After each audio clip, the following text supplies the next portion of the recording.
الحمد لله رب العالمين والعاقبة للمتقين فلا عدوان إلا على الظالمين أشهد أن لا إله إلا الله وحده لا شريك له إلهنا وليين والآخرين فاطر السماوات والأرضين وأشهد أن محمدا عبده ورسوله أرسل الله رحمة للعالمين فبلغ رسالة وأدى الأمانة وجاهد في الله حق جهاده صلوات الله عليه وعلى آله وأصحابه ومن اتبع هداه إلى يوم الدين وبعد. Hadirin rahimani wa rahimakumullah, kita lanjutkan pembahasan kitab Riyadhus Shalihin yang sampai sudah kepada kitab Adabit Ta'am, bab adab tentang makanan. Sampai kepada bab karahah, dibencinya, tidak disukainya, asyarb, meminum, min famil qirbah, dari mulut qirbah. Qirbah semacam tempat air yang terbuat dari kulit. Wa nahwiha, dan yang semisalnya seperti ceret, teko dan selainnya. Wa bayanun atau wa bayanin, dan di sini bab tentang penjelasan. Annahu karahatun, bahwasanya yang dimakruhkan di sini adalah tanzih. Karahah untuk mensucikan, bukan untuk mengharamkan. La tahrim, bukan pengharaman, akan tapi tanzih, untuk membersihkan mereka kaum muslimin dari akhlak yang rendah. Karena Nabi SAW mengatakan, at-tahur syatrul iman.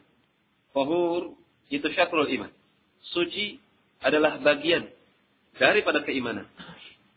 Tahur di sini, makna suci di sini, secara maknawi dan juga hissi. Suci secara maknawi dan suci secara panca indera. Suci pada badannya dengan wudu. Maka itulah yang dikatakan at-tuhur syatrul iman. Tuhur, suci itu bagian daripada keimanan. Berarti seorang yang menjaga wudu bagian daripada iman. Oleh karena disebutkan dalam hadis yang dihasankan oleh sebagian mereka para ulama, la yuhafadzul wudu illa al-mu'min. Tidaklah ada seorang dia menjaga wudu melainkan dia adalah seorang yang mukmin, beriman kepada Allah Subhanahu wa taala. Ini membersihkan secara badani. Kemudian bersih secara maknawi, itu hatinya. Dia bersihkan dari kesyirikan. Dia bersihkan dari kebid'ahan dan akhlak-akhlak yang rendahan. Itulah yang dikatakan suci pada qalb, bersih pada hatinya. Maka at-tuhur syatrul iman, masuk padanya wudu dan juga dari akhlak-akhlak rendahan dia sucikan dirinya. Dengan melakukan ketaatan dan meninggalkan kemaksiatan. Itu suci. Oleh karenanya mereka orang-orang yang ketika didakwahi oleh Saleh atau Lut alaihi salam, ketika diajak kepada takwa, maka jawaban mereka adalah, kalian adalah orang-orang yang sok suci. Karena mereka tahu bahwasanya suci itu adalah menghilangkan seseorang dari akhlak yang rendah. Mengeluarkan seseorang dari akhlak yang rendah menuju akhlak yang mulia. Itulah suci. Suci ucapannya, suci perbuatannya. Manakala Lut mengatakan, wa Lutan idh qala liqaumihi, dan ingatlah manakala Lut berkata kepada kaumnya, atatuna fahisyata wa antum tubsirun. Apakah kalian datangi fahisyah, bentuk kekejian yang paling rendahan? Wa antum tubsirun, dalam keadaan kalian tubsir, kalian tahu melakukan hubungan sejenis adalah perkara yang sangat menjijikkan. Kalian tahu itu. Tubsirun, kalian mengerti bahwa diri kalian sendiri pun tidak menyukai pada asal, keluar daripada batasan syariat. Apa jawaban mereka? Setelah Lut alaihissalam memberikan nasihat kepada mereka, ta'tuna rijala syahwata min duni nisa bal antum qaumun tajhalun. Apakah kalian mendatangi lelaki, kalian salurkan syahwat kalian kepada lelaki, tidak kepada wanita? Bal antum qaumun tajhalun. Bahkan kalian adalah kaum yang bodoh. Fama kana jawab qaumihi ila an qalu, tidaklah jawaban kaumnya, kaum Sadum, mereka menjawab seruan Lut alaihissalam, akhriju ala Lutin min qaryatikum. Keluarkan Lut dan juga keluarganya dari kampung-kampung kalian. Perhatikan, seorang yang hendak berdakwah di jalan Allah harus siap. Seorang yang mengucapkan kalimat hak harus siap. Siap dimusuhi, bahkan siap diusir. Resiko. Oleh karenanya Abu Dzar radhiyallahu taala mendapatkan mandat dari Nabi, qulil haq wa in kana murran. Ucapkan yang hak meskipun pahit rasanya. Lihat Lut alaihissalam mengajak kaumnya agar beribadah kepada Allah, tapi jawabannya, akhriju ala lutin min qaryatikum innahum unasu yatatahharun. Keluarkan Lut dan juga keluarganya dari kampung-kampung kalian. Karena sesungguhnya mereka adalah orang-orang yang sok suci. Ucapan mereka. Mereka tahu membersihkan akhlak dari akhlak-akhlak rendahan itu adalah kesucian. Qala Nawawi rahimahullah an Abi Sa'id Al-Khudri radhiyallahu taala anhu. Qala, beliau mengatakan, "Naha Rasulullah telah melarang. Naha Rasulullah alaihi salatu wasalam an ikhtinas al-asqiyah. Dari ikhtinas al-asqiyah. Al-asqiyah semacam tempat-tempat minum. Yakni apakah ikhtinas? Ikhtinas yaitu antuksara afwahuha. Ada satu kantung yang terbuat dari kulit tempat minum. Ada corongnya. Kemudian corongnya dipatah. Kemudian wa yushrabu minha atau wa yushraba minha. Kemudian kamu minum dari tempat corong tersebut. Ini yang tidak diperbolehkan. Muttafaqun alaih, dikeluarkan oleh Imam Bukhari dan juga Imam Muslim rahimahullah. Mereka zaman terdahulu ketika mereka safar, ketika mereka membawa perbekalan berupa minuman, maka biasanya mereka meletakkan minuman tersebut di kantong-kantong yang terbuat dari kulit yang sudah disamak. Kemudian, kalau mereka mau minum, biasanya dirobek, digigit, atau dipotong bagian ujung kantong tersebut yang berbentuk seperti mulut ceret. Setelah itu, diminum langsung dari tempat tersebut. Dan biasanya mereka ketika mengambil air di sungai, di danau, di mata air, langsung ambil. Kemudian langsung diikat. Kemudian nanti kalau mau diminum, dirobek bagian kantong tersebut. Ini kebiasaan mereka zaman terdahulu. Dan Nabi SAW mengajarkan akhlak yang baik. Di antaranya, kalau mau minum, jangan langsung ditenggak dari tempatnya, dari ceretnya. Dan nanti ini akan disebutkan. Qala rahimahullah. Wa'an Abi Hurairah radhiyallahu ta'ala anhu.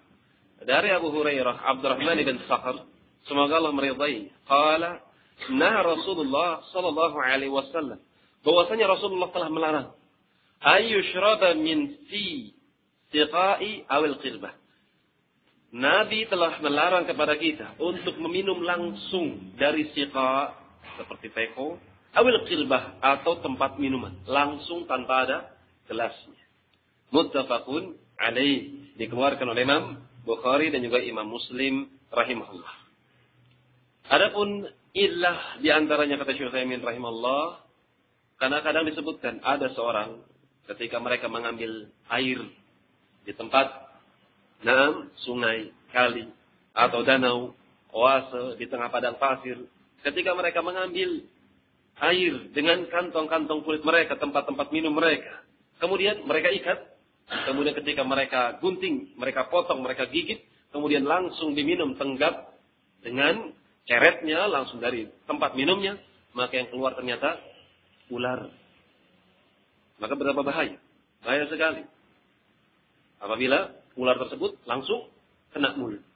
Ini diantara hikmahnya kata Syekh Utsaimin rahimahullah, agar tidak terjadi padanya gangguan-gangguan. Jangan langsung minum dari tekoknya. Akan tapi masukkan ke dalam gelas. Demikian. Akan tapi pada lain kesempatan mereka para ulama mengatakan ada beberapa qirbah yang diperkenankan langsung minum dari tempatnya sebagaimana hadis yang akan kita baca. Apalagi pada zaman kita, tempat-tempat yang sudah dijamin kebersihannya. Langsung daripada botol misalnya aqua, langsung dari tempatnya tanpa menggunakan gelas, itu perkara yang jaiz. Qala rahimallahu wa an Ummi Tsabit, namanya Kabsyah. Dari Ummu Tsabit yang bernama Kabsyah binti Tsabit, putranya Tsabit, ukhti Hasan ibn Tsabit radhiyallahu taala anhu wa anha. Semoga Allah meridai Hasan bin Tsabit, penyairnya Rasulullah sallallahu alaihi wasallam. Dan juga semoga Allah meridai Ummu Tsabit, Kashbah bintu Tsabit radhiyallahu taala anha. Beliau mengatakan, dakhala alayya Rasulullah sallallahu alaihi wasallam. Rasulullah masuk ke rumah saya. Biasa, Rasulullah berziarah ke rumah para sahabat radhiyallahu taala anhum. Dan dari sini pun menunjukkan kepada kita Hendaknya dijaga yang namanya persaudaraan. Menjaga saudaranya dari gangguan-gangguan. Perhatikan bagaimana Rasulullah SAW melarang. Melarang langsung minum dari mulut teko. Langsung dari mulut kantong tempat minum. Karena dia khawatir karena mungkin ada kotoran-kotoran yang langsung mengenai dirinya. Dan cacat-cacat yang lain atau ilah-ilah yang lainnya. Dakhala alayya Rasulullah sallallahu alaihi wasallam. Rasulullah masuk ke rumah saya. Fashariba min fi qirbatin mu'allaqatin qa'iman. Kemudian beliau ketika di rumah saya melihat bahwasanya beliau meminum dari mulut kirbah, dari mulut minuman. Kirbah kantong kulit yang fungsinya untuk menaruh air. Mu'allaqah yang digantung di dapur. Qa'iman, dalam keadaan beliau qa'im, beliau berdiri. Minum sambil berdiri. Fakumtu, kemudian aku pun berdiri. Ila fiha, kepada minuman tersebut. Faqata'tuhu, maka bekas minuman Rasulullah. Ada ceret, tempat minum, yang posisinya bergantung. Rasulullah mengambil ceret tersebut, kemudian minum. Dalam keadaan beliau berdiri. Mereka para ulama mengatakan bahwasanya hadis ini bukan dalil bahwasanya boleh minum berdiri. Akan tapi kalau ada hajat baru dikatakan boleh baginya minum dalam keadaan berdiri dan nanti akan masuk lagi. Karena di sini tempatnya dalam keadaan tergantung. Minuman tersebut tempatnya dalam keadaan tergantung. Sementara zaman terdahulu tidak semua seorang memiliki fasilitas. Seperti gelas, seperti zaman kita atau piring. Zaman terdahulu piring-piring mereka terbuat dari kayu. Gelas-gelas mereka pun terbuat dari kayu. Lain hal dengan sekarang. Dengan sangat mudah kita menggunakan cawan-cawan, gelas-gelas, cangkir-cangkir. Adapun terdahulu digantung. Digantung di dapur sebagai tempat air. Maka Rasulullah langsung meminumnya.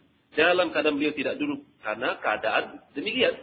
Menggantung. Maka langsung diminum dalam keadaan berdiri. Adapun yang diperbuat oleh Ummu Thabit Kabsyah binti Thabit fakumtu. Maka ketika tempat tersebut, tempat minum yang baru saja diminum oleh Rasul, dikembalikan gantungannya, fakumtu ila fiha. Maka aku hampiri kirbah tersebut.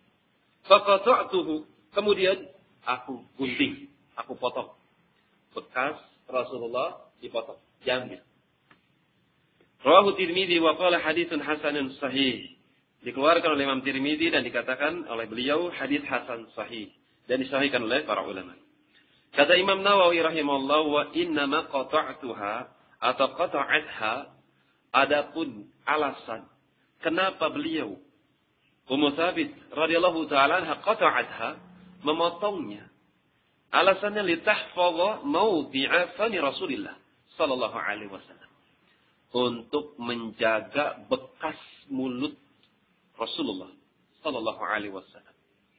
Bekas mulut Rasul alaihi salatu wasallam, wa tatabarrak bihi, untuk mengambil berkah. Berkah pada diri Rasulullah sallallahu alaihi wasallam. Ludah beliau, usapan tangan beliau, sarung beliau, pakaian beliau, keringat beliau, rambut beliau, semua yang ada pada diri Rasul alaihi salatu wasallam membawa berkah. Seperti perbuatan Ummu Sulaim yang mengambil rambutnya Rasulullah alaihi salatu wasallam kemudian ditaruh di tempat celak yang terbuat dari perak. Disimpan di situ. Kalau ada orang sakit maka dicelupkan air tersebut dengan rambutnya Rasulullah, kemudian bismillah. Sembuh penyakitnya biidznillah. Berkah dengan menggunakan bekas-bekas Rasulullah sallallahu alaihi wasallam. Demikian pula ludahnya Rasulullah sebagaimana hadis Sa'ad bin Sa'ad As-Sa'idi lima rawahu Bukhari wa Muslim tentang Khaybar. Wallahi la'utiyanna rayata rajulan yuhibbullah wa rasulah wa yuhibbuhu Allah wa rasuluh. Sungguh demi Allah aku akan benar-benar berikan bendera kepemimpinan kepada seorang lelaki yang laki-laki tersebut cinta Allah dan cinta Rasul, dan juga Allah juga Rasulnya pun cinta kepada lelaki tersebut. Yaftahullahu ala yadaihi, yang Allah akan memenangkan peperangan dengan sebab lelaki tersebut. Maka para sahabat, siapa nih kira-kira nih? Maju semua. Mereka fadauqahum lailatahum, akhirnya mereka bergadang ngobrol panjang lebar sambil menanti ayyuhum yu'taha. Siapakah di antara mereka yang akan mendapatkan bendera kepemimpinan tersebut? Ini dalil bahwasanya mereka para sahabat adalah orang-orang yang hirs, semangat terhadap ilmu. Dan sebagian para ulama mengambil faedah bahwasanya hukum asal bincang-bincang ba'dal isya adalah karahah, makruh. Sebagaimana ucapan Nabi SAW, karena akan terdapat banyak kebaikan. Di antaranya kesiangan sholat malam, atau sekalipun dia sholat subuh, tapi dalam keadaan dirinya tidak puasa dengan rasa kantuknya, karena telat tidurnya. Ini di antara ilat-ilat. Akan tapi dikecualikan, yaitu bagi mereka orang-orang yang membahas ilmu, dan juga perbincangan antara suami dengan istri. Akan tapi para penuntut ilmu hendaknya yang mereka bicarakan adalah perkara-perkara yang bermanfaat untuk dunia dan akhirahnya. Jangan sibukkan diri-diri dengan perkara-perkara yang tidak akan mendatangkan manfaat untuk din, dan juga untuk agama atau untuk dunianya.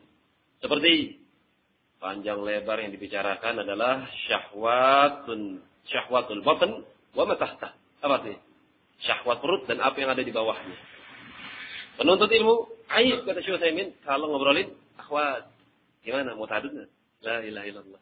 Ini aib. Kalau mau tadud aja enggak usah banyak ngomong. Silakan. Ini aib bagi mereka para penuntut ilmu yang diperbincangkan tentang perkisahan masalah perut dan juga apa yang ada di bawahnya. Bicarakan tentang masalah ilmu. Perkara-perkara yang mendatangkan manfaat untuk dunia dan juga akhirat, masalah pendidikan anak bagaimana, anak kita bagaimana perkembangannya. Ini perkara-perkara yang baik. Nah, jangan usil tentang masalah tetangga. Wah, tetangga kita punya mesin cuci, tetangga kita punya mobil baru, tetangga kita punya ini. Padahal suami nggak kerja, istri nggak kerja. Kok bisa ya dapat harta seperti itu? Jangan-jangan kena tuyul. La ilaha illallah. Su'udzan kepada tetangganya. Hati-hati. Hadza khutuwati syaitan. Ini langkah-langkah syaitan. Hati-hati. Adapun mereka sibuk dengan ilmu. Ini mereka para sahabat. Falamma asbahu, manakala waktu sudah subuh, maka qadaw ala Rasulillah alaihi salatu wassalam, mereka langsung bersegera mendatangi Rasulullah alaihi salatu wassalam. Abu Bakar menampilkan dadanya.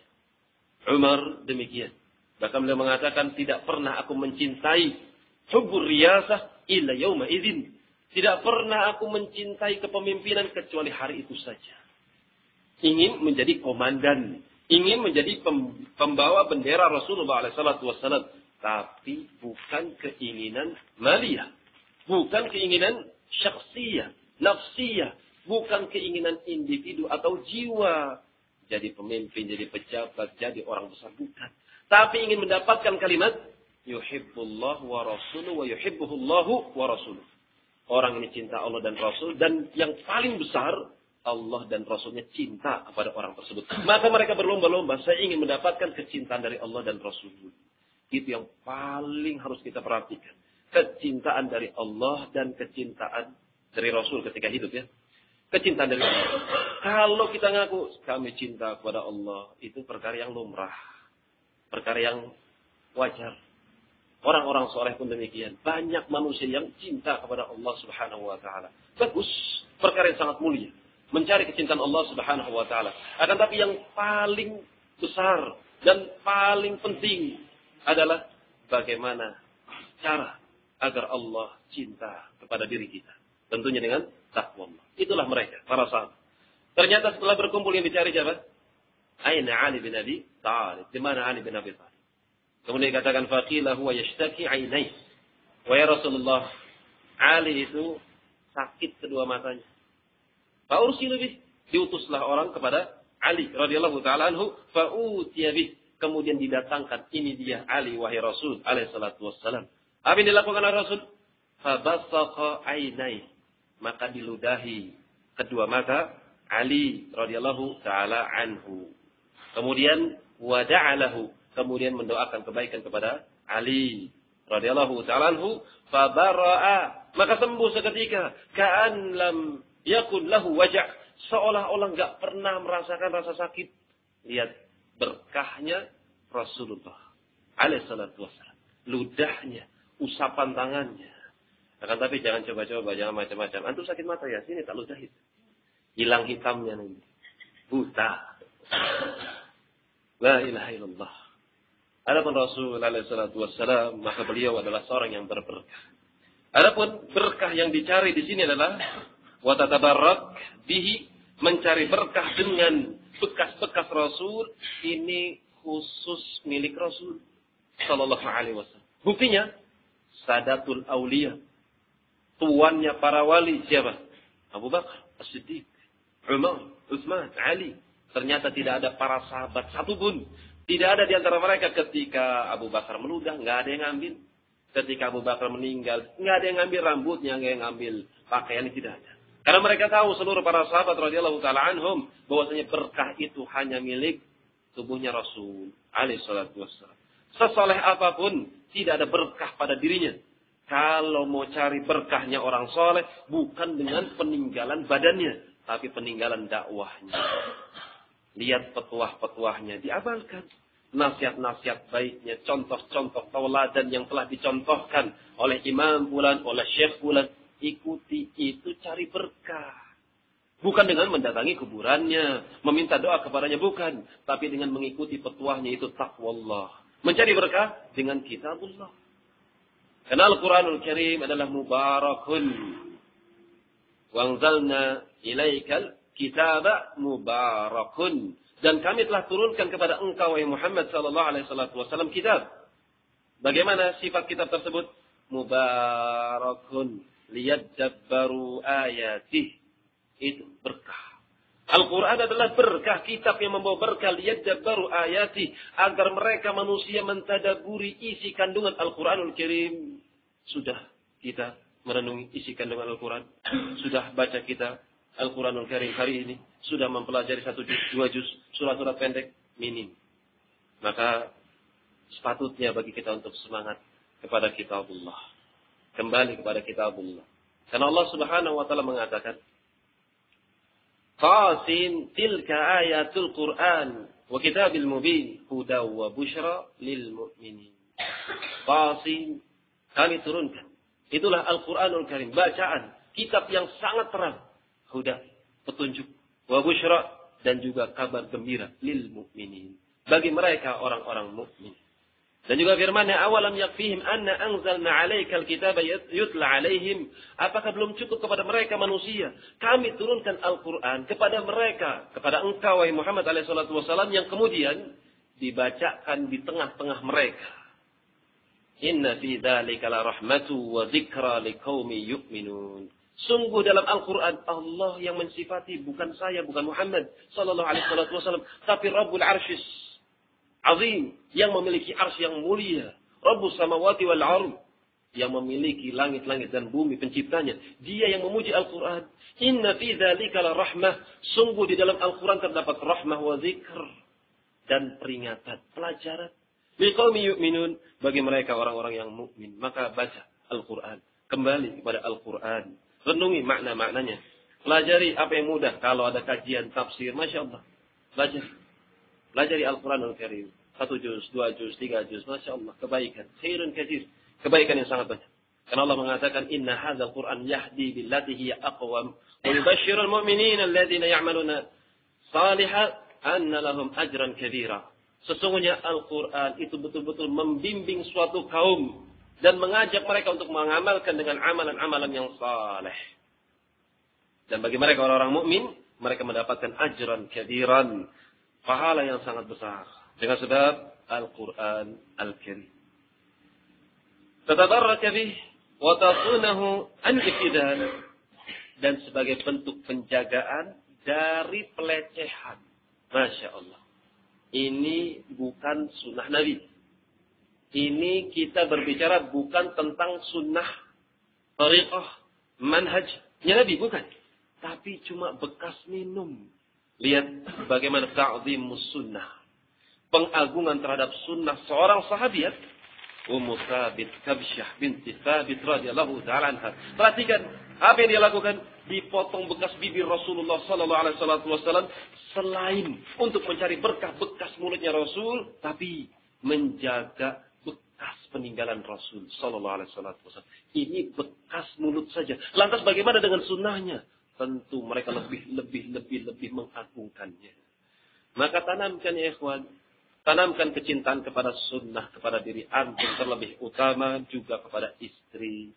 Tanamkan juga kepada putra dan putri agar cinta kepada Rasul. Mendahului ucapan Allah dan Rasul. Pada setiap ucapan dan perbuatan. Dididik sejak dini. Wa hadzal hadits mahmulun ala bayanil jawaz. Maka kata beliau, pendapat Imam Nawawi, hadis ini dibawa pemahamannya kepada bayanil jawaz. Akan keterangan, akan kebolehannya minum berdiri. Wal haditsani sabiqani, atau bukan minum berdiri, boleh minum langsung dengan mulut kirbah. Wal haditsani sabiqani, adapun hadis yang telah berlalu yang kedua tadi, hadis yang melarang langsung minum dari mulut teko, li bayanil afdal, cuma sekedar menjelaskan akan keutamaan. Wal akmal, dan juga kesempurnaan. Wallahu a'lam, dan ilmunya hanya di sisi Allah Subhanahu wa ta'ala. Pelajaran yang bisa kita ambil dari hadis tersebut, yaitu bolehnya seorang minum dari teko langsung dari corong mulut tempat minuman indal hajah. Kalau dibutuhkan, cari gelas nggak ada, cuma ada ini, ya sudah, bismillah. Nggak ada lagi. Tapi alhamdulillah di rumah kita banyak sekali. Banyak banyak cangkir, banyak gelas, kecil, besar. Alhamdulillah. Dapat dengan mudah kita langsung minum dengan cangkir. Adapun mereka para sahabat, subhanallah, mereka adalah orang-orang yang zuhud terhadap dunia. Seperti Salman Al-Farisi. Diriwayatkan bahwasanya isi rumahnya tidak ada kecuali baju perang. Baskom. Piring satu, cangkir satu. Subhanallah. Kita, satu lemari. Subhanallah. Ahlul jannah. Mereka. Subhanallah. Tidak tertipu dengan dunia, ya ikhwan. Himmah mereka adalah darul akhirah. Sebagaimana Abu Rib'i Firash radhiyallahu ta'ala anhu. Beliau suka memberikan bantuan kepada Rasul sallallahu alaihi wasallam. Kalau Rasul butuh hajat, mau buang air besar, karena mereka terdahulu tidak pernah punya WC di dalam rumah, tapi di luar. Maka ketika mau buang hajat di luar, dibawakan air. Ketika Rasul mau mandi, dibawakan air. Ketika Rasul mau wudu, dibawakan air. Maka Rasul adalah orang yang cinta membalas kebaikan dengan kebaikan yang lebih besar. Man sana ilaikum ma'rufan fakafi'uh. Siapa yang telah berbuat baik kepada kalian dengan perbuatan-perbuatan yang ma'ruf, fakafi'uh, maka balas yang setimpal dengannya. Fa in lam tajid ma tukafi'uh fad'u lah. Kalau kalian tidak mendapati sesuatu yang bisa membalasnya, maka doakan kebaikan untuk dirinya. Jazakallahu khairan. Maka Rasulullah SAW mengatakan, sal, mintalah, tu'tih. Kamu akan mendapatkan apa yang kamu pinta. Ternyata sahabat yang mulia ini dengan sangat mudah. Padahal Rasul sudah menjadi amir, sudah menjadi penguasa di Madinah ketika itu, sudah menguasai berbagai macam negeri. Bisa saja dikatakan seorang bujang, tinggal dia mengatakan, ya Rasulullah, syahwat sudah sampai kepada kepala, ubun-ubun ya Rasul. Saya pengen nikah, tapi nggak punya modal. Bisa saja ya Rasul minta harta, minta tanah, minta kerjaan. Ahlus suffah. Ini orang ahlus suffah. Orang miskin. Ahlus suffah itu orang yang tinggal di Saqaf, ujung luar Masjid Nabawi. Orang-orang miskin. Kadang pakai satu lembar, dipakai satu saja. Subhanallah. Ahlus suffah. Sekitar 80 manusia. Radiyallahu ta'ala anhum. Ketika ditawari, Rasul sallallahu alaihi wasallam, sal, mintalah. Kamu akan diberi. Bisa minta harta, bisa minta pakaian, bisa minta modal, bisa minta tanah, atau bisa minta diberikan berbagai macam fasilitas daripada keduniaan. Tapi ya subhanallah, radhiyallahu ta'ala anhu, beliau mengatakan, as'aluka murafataka fil jannah. Saya meminta kepada Anda, wahai Rasul sallallahu alaihi wasallam, agar aku dekat kedudukannya dengan dirimu nanti di surga. Masya Allah. Minta al-jannah. Ini himmah mereka. Tujuan mereka bukan popularitas, bukan keduniaan, bukan harta, bukan mobil, bukan istri. Bukan. Tapi darul akhirah. Negeri akhirah. Janji yang ada di sisi Allah subhanahu wa ta'ala. As'aluka murafataka fil jannah. Aku minta kepada Anda, wahai Rasul sallallahu alaihi wasallam, semoga saya bisa minta doa agar dekat dengan engkau nanti di jannah. Aghayra dzalik, Rasul sallallahu alaihi wasallam memastikan apakah ada kebutuhan selain itu? Huwa dzak. Masya Allah, lantang sekali dengan penuh percaya diri. Huwa dzak, cuma itu. Masya Allah. Bisa saja. Ya Allah Rasul, saya sering kelaparan, saya sering kedinginan. Nggak punya rumah, tinggal di pojokan masjid. Nggak punya istri, syahwat sudah tumbuh. Tapi subhanallah, yang dipinta darul karamatih. Negeri kemuliaan itu al-jannah. Maka Rasul sallallahu alaihi wasallam ketika memastikan apakah ada permintaan yang selain itu, ternyata sahabat yang mulia ini mengatakan tidak ada. Huwa dzak, cuma itu wahai Rasul sallallahu alaihi wasallam. Maka Rasul mengatakan fa'inni, maka kalau begitu bantu saya. Tolong saya bikasrati sujud agar kamu banyak-banyak sujud. Masya Allah. Ini tipsnya. Ingin dekat dengan Rasul sallallahu alaihi wasallam, maka banyak-banyak sujud agar derajatnya semakin tinggi semakin tinggi. Karena Nabi sallallahu alaihi wasallam fa innaka la tasjud sajdatan, karena tidaklah kamu satu kali saja sujud ila rafi'alak darajah, kecuali akan diangkat satu derajat oleh Allah Subhanahu wa taala. Sementara di dalam al-jannah darajat, banyak sekali derajat-derajatnya, dan tidak ada yang bisa mendapatkan derajat ini kecuali ahlul ilm. Karena Allah Subhanahu wa taala berfirman, "Yarfa'illahu alladziina aamanu minkum walladziina utul ilma darajat." Allah akan mengangkat derajat mereka orang-orang mukmin, Masya Allah, diangkat derajatnya. Walladziina utul ilma darajat, akan tapi dan juga orang-orang yang memiliki ilmu beberapa derajat mengalahkan orang-orang mukmin. Karena yang meninggikan, yang menentukan derajat adalah ketika seorang hamba memiliki ilmu dan ilmu tersebut berbuah dengan amalan yang saleh. Dan faidah kata Syekh Shalih Fauzan, karena ayat tersebut tidak berhenti sampai situ, karena Allah mengatakan yarfa'illahu alladziina aamanu minkum walladziina utul ilma darajat wallahu khabirum bima ta'malun. Dan Allah Maha teliti terhadap apa-apa yang telah kalian kerjakan. Apa kata beliau? Hafizahullah. Seorang yang punya ilmu harus memiliki sifat muraqabah. Kenapa muraqabah? Karena ayatnya ditutup dengan wallahu khabirun. Allah Maha teliti bima ta'malun, terhadap apa yang kalian kerjakan. Maka hati-hati. Seorang yang punya ilmu, hati-hati. Harus tanamkan muraqabah, merasa diawasi oleh Allah Subhanahu wa taala. Itu ilmu yang bermanfaat namanya. Mau mengucapkan, hati-hati. Allah khabir. Dia Maha teliti. Mau melakukan tindakan, hati-hati. Allah khabir. Dan hendaknya dipancangkan di hadapan kedua matanya. Wa may ya'mal mithqala dzarratin khairan yarah. Siapa yang mengamalkan amalan yang sekecil biji sawi pun berupa kebaikan, yarah, di hari kiamat kelihatan. Dia akan melihatnya.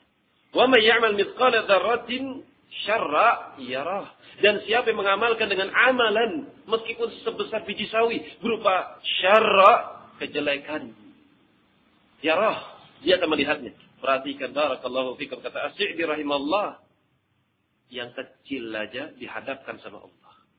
Yang kecil sebesar biji sawi saja, antum akan diperlihatkan oleh Allah Subhanahu wa taala. Maka yang lebih besar tentu kalian akan melihatnya. Maka hendaknya taqwallah, merasa diawasi oleh Allah Subhanahu wa taala. Kita berlomba-lomba agar sampai kepada derajat ihsan, an ta'budallaha ka'annaka tarah. Fa in lam takun tarah fa innahu yarak. Beribadahlah kamu kepada Allah sebagaimana engkau melihat Allah Subhanahu wa taala. Fa in lam takun tarah, kalau kamu enggak sanggup sampai kepada derajat itu, fa innahu yarak. Ketahuilah, sesungguhnya Allah Subhanahu wa taala yarak, melihat dirimu, mengetahui keadaan dirimu. Khabir, dia Maha teliti terhadap apa-apa yang kalian kerjakan. Qala rahimallah, kita masuk bab yang baru. Bab karahah, dibencinya. An-nafakh, meniup, fi syarab, pada minuman. Qala Nawawi rahimahullah, an Abi Sa'id al-Khudri, Sa'ad bin Malik bin Sinan al-Khudri radhiyallahu ta'ala anhu. Dibiasakan ya kita belajar memperkenalkan nama para sahabat radhiyallahu ta'ala anhu. Namanya Sa'ad bin Malik bin Sinan.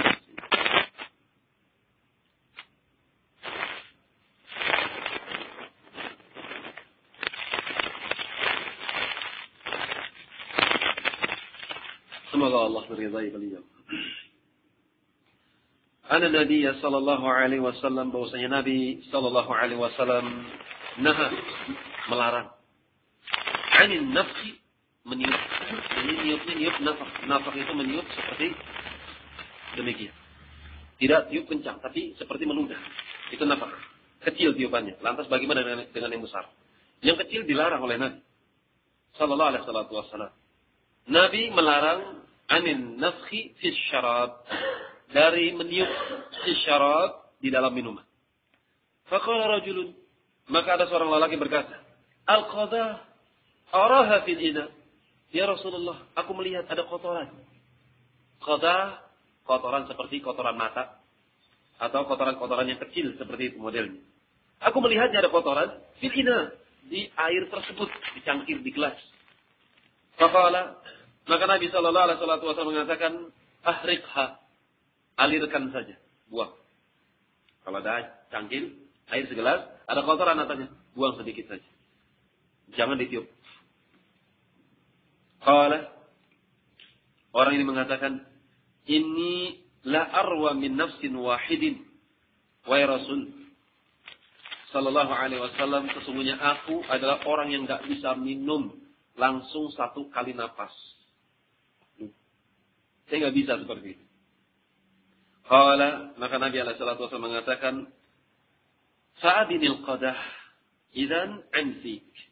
Kalau begitu, alirkan qadah, kalau begitu dari mulutmu, alirkan saja. Rawi Tirmizi, dikeluarkan oleh Imam Tirmizi, wa qala hadits hasan, dikatakan hadits hasan sahih. Hadis ini disahihkan oleh Syekh Nasir Al-Albani rahimahullah. Pelajaran yang bisa kita ambil dari hadis tersebut, larangan untuk meniup air minum. Karena di dalamnya, kata Syekh Utsaimin rahimahullah, bisa terjadi banyak sekali kemudaratan. Bisa jadi orang tersebut mengidap penyakit yang dengan sebab tiupan tersebut akan menular dengan izin Allah Subhanahu wa taala penyakit tersebut. Atau orang yang melihatnya, dia mendapati satu cangkir, kemudian cangkir tersebut bergilir. Ketika dia melihat ada seorang meniup, atau dengan hidungnya di dalam gelas misalnya, dia tiupkan, sementara dia menunggu giliran, maka temannya akan merasa jijik dengan sebab perbuatan seperti itu. Oleh karena Syekh Utsaimin rahimahullah memberikan faedah, yaitu menjaga perasaan seorang muslim dengan menghilangkan gangguan pada diri-diri mereka. Ini termasuk afdalul a'mal, sebaik-baik amalan, yaitu menenteramkan, menyenangkan jiwa seorang muslim. Qala rahimahullah, an Ibnu Abbas radhiyallahu ta'ala anhu. Dari Abdullah bin Abbas, semoga Allah meridai mereka berdua. Anna Nabi sallallahu alaihi wasallam, bahwasanya Nabi sallallahu alaihi wasallam melarang ayyutanaffas fil ina, bernapas di dalam gelas. Biasanya anak kecil kalau minum ngos-ngosan, habis lari keluar semua, berembun gelas. Au yunfakhu fi, atau meniup di dalamnya dengan hidung, dengan mulut. Tidak boleh. Dan dengan hidung itu lebih menjijikan lagi daripada mulut. Rawi Tirmizi wa qala haditsun hasan sahih. Dikeluarkan oleh Imam Tirmizi dan dikatakan hasan sahih. Wa huwa kama qala, dan sesuai dengan apa yang diucapkan oleh Imam Tirmizi, yaitu hadis yang sahih. Pelajaran yang bisa kita ambil dari hadis tersebut, sebagai mereka para ulama, kata Syekh Utsaimin rahimahullah dalam kitabnya Syarah Riyadhus Shalihin, mereka para ulama membolehkan kalau air tersebut panas ditiup. Demikian. Akan tapi yang tepat kata Syekh Utsaimin rahimahullah, hadis ini dibawa kepada zahirnya. Nabi dikatakan melarang, maka jelas larangan, apakah dia dalam keadaan dingin atau dalam keadaan panas. Dan walhamdulillah kalau panas kita memiliki alat. Apakah dengan kipas atau dituangkan dari gelas ke gelas yang lain, atau diletakkan di piring, di cawan yang lebih lebar sehingga air lebih dingin, maka tetap tidak diperkenankan untuk meminumnya. Ini pendapat yang terkuat kata beliau rahimahullah. Wallahu a'lam bissawab. Kita masuk pada bab yang selanjutnya, bab bayan jawaz asyurb qa'iman. Bab tentang penjelasan akan bolehnya seorang meminum dalam keadaan qaim, dalam keadaan berdiri. Wa bayanin, dan juga penjelasan, annal akmal wal afdal asyirb qa'idan. Dan penjelasan bahwasanya yang lebih sempurna lagi dan lebih utamanya lagi adalah meminum jangan berdiri, tapi qa'idan, dalam keadaan dia duduk, jangan dalam keadaan berdiri. Ini lebih sempurna, lebih afdal, lebih utama. Fihi hadithun Kabsyah as-Sabiq. Buktinya, kata Imam Nawawi rahimahullah, di antara bukti dalil, yaitu di dalamnya terdapat hadith tentang Kabsyah as-Sabiq, yaitu Ummu Thabit, Kabsyah bin Thabit radhiyallahu ta'ala anha, yang telah berlalu penyebutannya. Ketika Rasul mendapati minuman dalam keadaan bergantung, maka Rasul langsung minum dalam keadaan berdiri. Ini kata beliau rahimahullah. Hadis selanjutnya. Wa 'an Ibnu Abbas radhiyallahu ta'ala anhuma, dari Abdullah bin Abbas, semoga Allah meridai keduanya. Saqaitun Nabi sallallahu alaihi wasallam min Zamzam. Aku menyuguhkan kepada Nabi sallallahu alaihi wasallam air dari air Zamzam. Zamzam sungguh. Fasyariba, maka beliau pun meminum Zamzam yang saya berikan, wa huwa qa'im, dalam keadaan Nabi berdiri. Minum sambil berdiri. Muttafaqun alaih. Dikeluarkan oleh Imam Bukhari dan juga Imam Muslim rahimahullah. Dari sini menunjukkan kepada kita bahwasanya minum dalam keadaan berdiri adalah perkara yang jaiz lid-darurah, kalau ada hajat. Karena seorang yang minum Zamzam itu enggak seperti kita minum di rumah, akan tapi berdesakan. Jemaah haji di sini minum Zamzam dalam keadaan banyak jemaah haji. Apakah bisa duduk dulu? Kemungkinan akan sulit karena ziham, karena desak-desakan manusia. Maka jaiz. Kalau ada hajat, minum dalam keadaan berdiri sebagaimana Nabi SAW minum dalam keadaan berdiri. Kemudian pelajaran bisa kita ambil, hendaknya para bapak, para ibu, atau orang tua singkatnya, mereka tanamkan hubbul khair li nafsih, cinta kepada kebaikan untuk dirinya sendiri, pada dirinya sendiri, dan juga ditanamkan kepada anak-anaknya. Lihat Abdullah bin Abbas masih kecil, gulam. Ketika beliau sallallahu alaihi wasallam masih hidup, Abdullah bin Abbas belum balik. Radhiyallahu ta'ala masih gulam.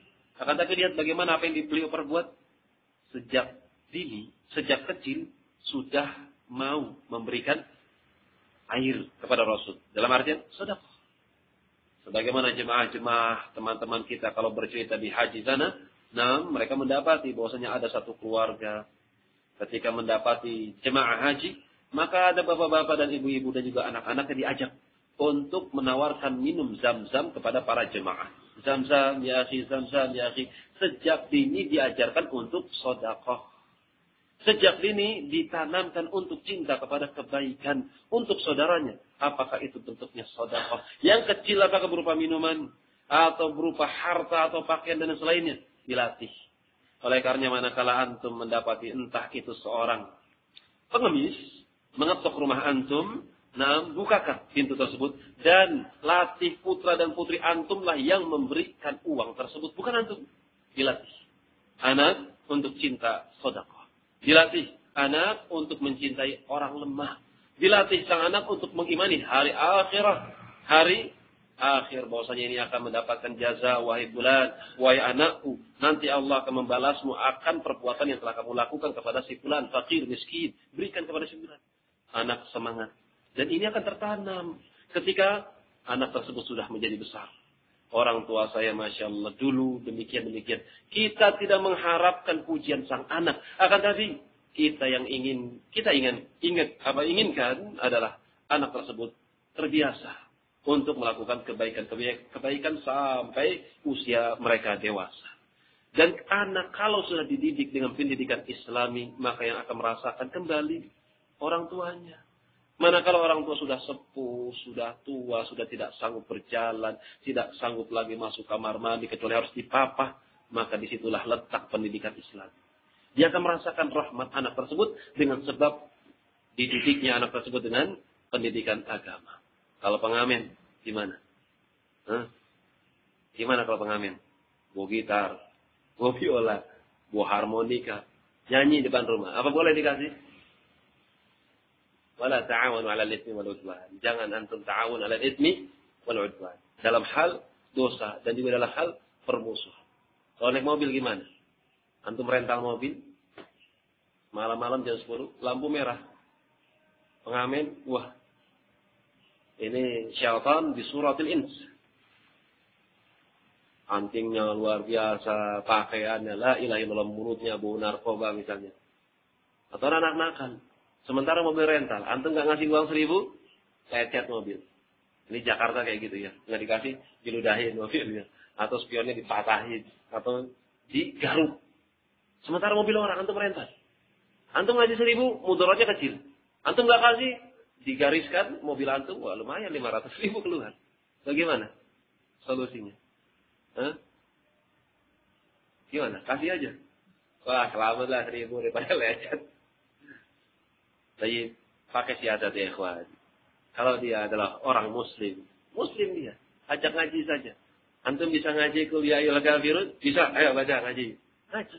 Kasih uang 100 atau kasih uang 1.000. Lantas, enggak masalah seperti itu. Wallahu ta'ala a'lam bis-shawab. Subhanakallahumma rabbana wa bihamdik, asyhadu an la ilaha illa anta astaghfiruka wa atubu ilaik. Wa fadlu barakallahu fiikum.